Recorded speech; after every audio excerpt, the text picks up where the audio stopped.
وأصبح فؤاد أم موسى فارغا إن كادت لتبدي به لولا أن ربطنا على قلبها لتكون من المؤمنين. And this is Surah Al-Qasas, one of my favorite ayat of the surah, talking about the mother of Musa alayhi salam. I picked this ayah because it actually is very close to my heart for many reasons, and most important of which is all human beings will suffer emotionally traumatizing experiences. We're going to be hurt because of loved ones, because of loss of loved ones, because of sickness, because of the pain that loved ones will cause us, like the hurtful things our parents will say to us, or we will say to our parents, or our children will say to us, or the wife and the husband will say to each other, or friends will say to each other, you know, and we're going to go through traumatic experiences in life, like, you know, job loss or home loss, or even worse, you know. There are people, so how many people in the world living in, like, you know, really horrific situations that we can't imagine suffering. Children going through things that I can't imagine my children even close to suffering from, right? And that's a reality that so many people face. And this particular ayah, to me, is an ayah of great hope, because when people get scarred, people get emotionally damaged, then they feel like they're never going to be able to recover and move on with life again. Musa's mother had the colossal task of taking her baby and putting the baby in the water. A mother has to put her child in the water. That is it's not even an imaginable thing a mother can do. But she has two options: watch her child be slaughtered by soldiers before her eyes, or take this child and put him in a basket which hasn't been tested for waterproof navigation by any means, and throw him into the river. Alqihi fil yam, throw him. And Allah says, when she threw him into the water, when she threw the baby into the river, by Allah's inspiration, because she couldn't have gotten herself to do it emotionally, Allah empowered her to be able to do that. He says, وَأَصْبَحَ فُؤَادُ أُمِّ مُوسَى فَارِغًا. Musa's mother's heart was emptied out. Like the trauma of having to let go of her child and watch the child float away into a river, and you can't even access him anymore, and you don't even know what happened to him, if he drowned or not, if a gator got to him, if those horrible soldiers caught him, if it flipped over, she knows nothing. The worst thoughts may be crossing her mind. Allah says her heart was emptied out. فَارِغًا.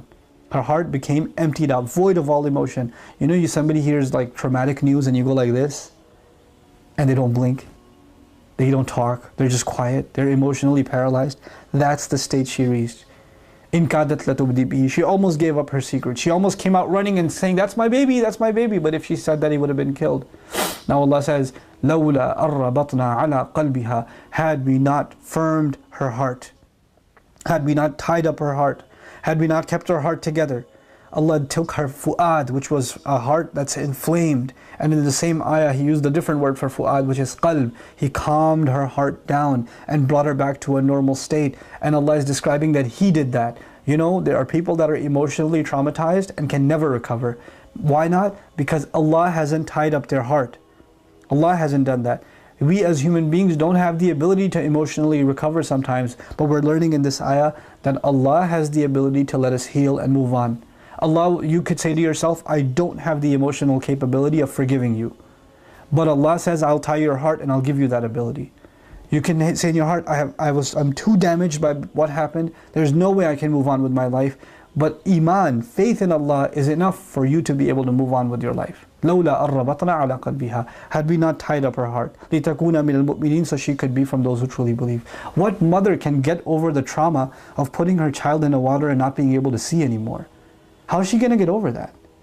But Allah gave her the strength of heart that not only did she get over it, she was able to think clearly afterwards and send his sister after him. She wouldn't have been able to think at all had Allah not intervened. So Allah will intervene into our emotional states. He will intervene. And she's not a prophet. She's just a believer, which means this is an opportunity for you and me. Whatever emotional trauma you're going through, know that Allah can intervene and give you peace of mind, peace of heart. And He can give you tranquility again. Whether it's anxiety, fear, whether it's grief, whether it's anger, whatever emotion, whatever thing has happened that's scarred you, that's left you scarred, Allah can remove that scar entirely. And I pray that you are able to ask Allah for that genuine removal of scar, and that Allah Azza wa Jal gives you that firmness of heart, so you can be from those who truly, truly believe and can live a healthy spiritual life and healthy emotional life.